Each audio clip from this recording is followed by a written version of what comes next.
Hi guys, Aaron here with Ghost Raptor Gaming and Guns, and if you often squat and wear Adidas, go ahead and hit that subscribe button because today guys we have a nice Slav gun for you. Today we have the CZ-82 in 9mm Makarov. Now, what is my relationship with CZ? I don't have a relationship with CZ. I own a few of their products and I absolutely love the company overall. But that's as far as the relationship extends. Now, this gun is actually very near and dear to my heart. I got this at Bullseye Shooting Supplies. I think it was like $200 with the gun and a box of rounds for it. And I got that when I was a much younger man, and I've had it ever since. I just love the gun, and I'm really excited for this review as a result. So this gun was designed in the 80s. It is a 9mm Makarov, although they are available in 380 as well as 32 ACP. There's the standard military finish on the surplus market. Obviously, you can also get them in a blued finish, a black finish, all sorts of crazy stuff, including stainless from CZ. They just stopped producing them, I want to say in like 2017, so there are a ton of them out there on the used market. You might even be able to find some unfired. I highly recommend them, I'll tell you that right now. So we're going to go through this gun the way we always do, front to back and top to bottom, and talk about the features and the caveats of those features as we go, right? So let's get right into it. The front sight on this gun is typical CZ fashion. It is milled in from the front, inserted, and then pinned in place. That's fairly typical. It is fairly squared off, and it is easy to acquire. The rear sights are a standard military style of affair. It's a standard square U-notch, although this one is slightly different than most iron sights, as it is like kind of countersunk in there. And you may know that I filled mine with red paint in the rear, yellow in the front, and then I did actually coat them with a bit of glow-in-the-dark nail polish right on top there, so they do illuminate in the dark, which is really nice. Now, they are squared off, equal height, equal weight, is easy to achieve, and the gun is very accurate as a result. And we'll get into accuracy later on. Now, the top strap itself is, in fact, serrated to reduce glare, and it is quite good at that. Between the black finish and the serration on the top, I haven't had any problems acquiring a sight picture in any kind of different lighting. There is no front slide serrations, which is something that if you are a fan of the channel, you know I don't like. I think it drives the cost of the gun up, and of course, it encourages you to put your hand towards the muzzle of the weapon, which is never a good idea. The rear slide serrations here are quite good. I mean, if you've ever handled the CZ-75 or anything like that, it's a pretty standard affair for CZ. They've been using these slide serrations for a long time. They're quite tactile. It's very easy to get a good grip on them. No issues there. Now, while I'm here, I have the extractor. It is a stainless steel variety on this particular model. It is long, it is thick, and it is extremely reliable. Couple that with the direct blowback nature of this firearm, and you end up with a very reliable firearm, and we'll get into that as we go too. Now, let's move back to the hammer. It is a single action, double action on trigger and hammer setup, and it is serrated on the top, as you can see right here. And it is very easy to actually actuate it, to cock it manually, or decock it manually, right? Now, the slide lock is on the left side. It is fairly wide. It is serrated in nature, and it is very easy to actuate that with your dominant hand or your non-dominant hand, depending on how you like to reload. If you want to drop your magazine, insert a fresh one, and then just hit that slide lock. It's very easy to do that with your dominant hand. With your non-dominant hand, if you want to insert the magazine and come up and hit it with your thumb, just like I did. I'll show you that again. It is very easy, and it's quite quick to get back into action. Now, there is also, while I have the gun cocked, there is an ambidextrous safety. It is trapezoidal in nature. It is serrated both on the top and on the bottom, and it is on both sides right there. It's very easy to actuate, even with my offhand, as you can see. Works beautifully. So you can carry this thing cocked and locked like you would your 1911 and be quite happy with it. The beaver tail is quite generous, as you can see right there. It is easy to pancake the web on my hand right in there and get really good grip on this gun, right? So hammer bite, slide bite, anything like that is not an issue with this gun. unless you got big fat sausage fingers or something like that, you're not going to have to worry about it, right? The grips on this one are polymer in nature. They did make these in wood, and I think you can get new ones made like G10, stuff like that, custom grips. They are smooth at the top, checkered towards the bottom. As you can see, checkering here, and they're held in place with a standard flathead screw. So that is fairly typical. These are a little smooth as they've gotten a little worn with age, but if you get wooden checkered ones or even just grips in slightly better condition than this, you're not going to have any issues with it. It's a very good grip actually, and it's contoured here for your thumb or your index finger or whatever you want to put there. And it fits the hand very, very well. You get a nice good purchase on this gun, and I never had any issues with slippage or anything like that. The back strap, as you can see here, is completely smooth in nature, as well as the front strap, which you can see there. Both are smooth, and again, while I would like to have that kind of texture if I can, it's just a very ergonomic gun, and so the grip being fairly small, you can really get a nice firm grip on this gun. You can ride that thumb safety as like a gas pedal, and you don't have any issues with it. You get a nice proper grip on this gun, and it just stays put, right? Despite the fact that it is a direct blowback gun and it's a little snappy, I don't have to constantly readjust my grip. I just get a nice firm grip on it, and I'm good to go. Now, just in front of that, you have a fully ambidextrous magazine release. Now, they are, again, serrated. In this case, they are serrated vertically. How does it work? Well, that's the point of contention with this design. A lot of people complain about the mag release because it doesn't always work. And it could be just the way it was designed from the factory. I don't really know.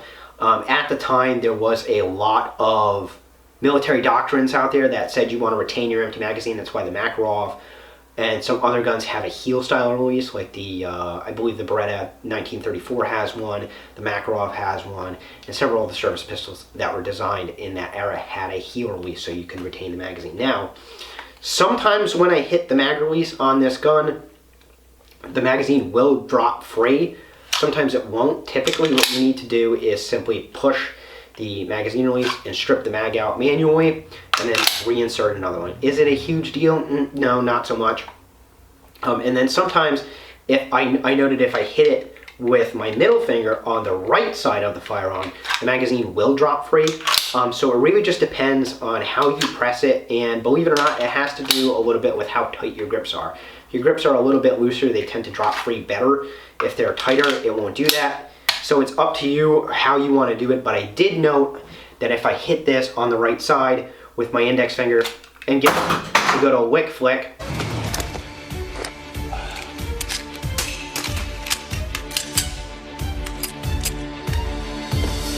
magazines kick free, right? I picked that up. So if you want to carry this gun and do what I just did, give it the wick flick and then insert a fresh magazine and drop the slide home, that will work very well. So you just got to train around it, right guys? Training is everything. You are the weapon, right? Now, let's talk about, by the way, the magazines on these guys are a 9mm Makarov. It is a 12-shot capacity, and 388 is a 13-shot capacity, and I'm not sure what it is in 32 ACP. They are steel mags, and they have witness holes on the rear, as you can see here, and they're super reliable. No issues there. They can be had online for about $30 to $35 if you're looking to get spare magazines for it, right? Also, there is a lanyard loop just behind that, as you can see here, at least on the military models. It may not be present on the civilian models. And I never used it, never had a need to use it, but if you're interested in putting a leash on your gun, go ahead and do that, right? Now, the trigger guard, as you probably noted, is super strange. It is very large and very elongated. Now, there's two reasons for that. I think A, just because of cold temperatures and gloved hands, you need to be able to get your hand in there for a double action trigger, which I had no problem with. And the other is disassembly and reassembly. And we'll talk about that right now, actually. So what you do is you drop your magazine, you lock your, ensure that the gun is free and clear. And then what you're gonna wanna do, and it's very awkward to do so, is you actually wanna upend the gun like this, you want to put your index finger through the trigger guard, and you're going to pull this thing apart like you're trying to break it, okay? And it's going to feel like you're breaking the gun, but you're not, okay? So just pull down firmly, and you'll hear that little click, and you'll note that the trigger guard dropped down there, and you have a pretty good gap there.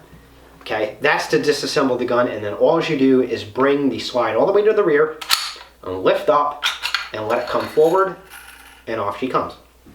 You have your recoil spring. It's a direct blowback gun, so again, it's right around the barrel here. Just slide that off, and you're good to go. Here's a look at the inside of the frame if you're interested. Quality is quite good. No problems there. Then if you look on the inside of the gun, you can see, on the slide anyways, there are some machining marks from when the gun was made, but again, no surprises because this is a military surplus gun from the 80s, right? So that's fairly common with these older guns.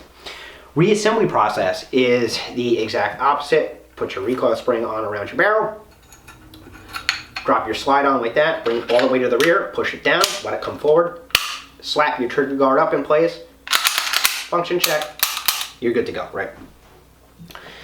So I think that about does it with features. Well, how did it shoot? Let's take a look at some targets and you'll see what I'm talking about. So let's talk about accuracy on the CZ-82 in 9mm Makarov. This is me, 7-yard standing, Fiocchi 95 grain full metal jacket. Here we have a 1-inch group. These two holes are touching and then one is about 2 millimeters away. Here we have 2 rounds through the same hole. This was a flyer, that's just me. Here's a dead bullseye on there, and then a couple others a little further away, about 1.5 inches away. Another good center hit here, and then a couple right over there, and then 2 here and 1 there.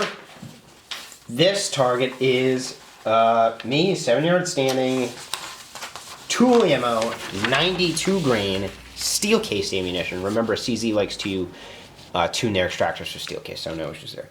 2 rounds to the same hole here. There's a flyer, that's just me. 2 rounds through this hole right here, and then a flyer. Take a look at that. That's 2 rounds through the same hole, guys. That is really impressive. 2 rounds to the same hole here, and then a flyer. 3 here, a little bit of stringing. 2 through the same hole here, and then 1 less than 1 inch away from that. And 1 more target here. Again, me, 7-yard standing, tool ammo, 92 grain. This may have been an earlier target when I was still warming back up with this gun. As you can see, there's a little bit of vertical string. But I think very easily with all the loads that I've tested in a little bit of practice, 1-inch groups, maybe even 1/2-inch groups are possible with this gun. So as you can see on several of these targets, 1-inch groups is no problem at all. I think you need to practice with the gun a little bit, but it is capable of good accuracy, and I think that that has to do a lot with the trigger. So let's talk about the trigger. It is a double action, single action affair.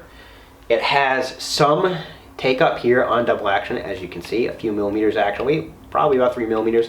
Then you hit a wall, your hammer starts staging, and then it breaks. And it is a very smooth double action trigger, and I want to say it comes in at about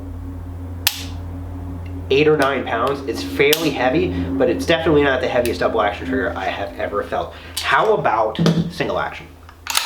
Let's talk about it.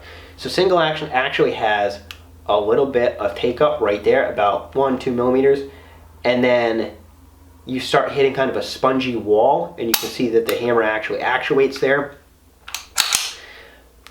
It's about 4 pounds. It's pretty light actually, and as a result it is pretty accurate. One more time, about 4 pounds, right? Let's talk about the reset. The reset, on the other hand, shooting to reset this gun is a little more difficult. It comes up, it's tactile, it's audible, and then you do have that spongy kind of take up again, and then nice clean break, right? So the trigger on this gun is quite good. And as a result, you had good accuracy. How about the reliability of this gun? How about this? I have owned this gun for about, well, over 10 years now, and I have put over 3,000 rounds through this gun with no failures of any kind, right? The gun is super accurate, it is super reliable, it's very ergonomic, it's fairly lightweight, it's fairly soft shooting, perhaps a little snap because of its caliber. Very high quality gun, right? I really adore it. It's probably my favorite handgun that I've ever owned. So if you're looking for them, check out some surplus sites. You might be able to find them on Classic Firearms, Aim Surplus, stuff like that for under $300 typically is what you see. So if you want one, go ahead and go get one. I highly recommend it. Now guys, if you enjoyed this content, go ahead, like, subscribe, share, hit the notification bell, all that good stuff. And if you really like the channel, you can now support the channel via Patreon. It's $1 a month, helps me with ammunition, targets, all the little things that keep the channel running. And then, of course, on top of that, I have a GoFundMe running right now. If you're not comfortable with the subscription service of Patreon and that $1 a month, you can just do a one-time donation to my GoFundMe. The goal is currently $500, and I would really appreciate the support. I got nothing else for you guys. This has been Aaron with Ghost Raptor Gaming and Guns. Thank you for tuning in. Have a nice day.